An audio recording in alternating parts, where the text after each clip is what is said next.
Hey, my name's Kinney. I am a critical access doc from Idaho, about 100 miles north of the nearest referral center.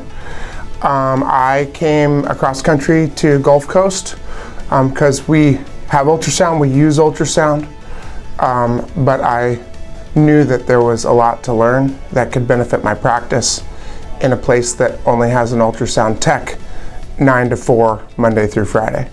I learned a ton. I think the quality of the education was excellent. I think they balance practical information with hands-on scanning really well.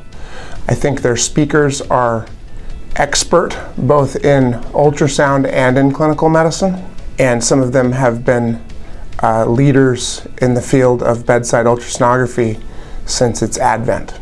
I guess I would also say that there are people that are good at doing things, and there are people that are good at teaching things. And I would say this organization has found people that are very good at both.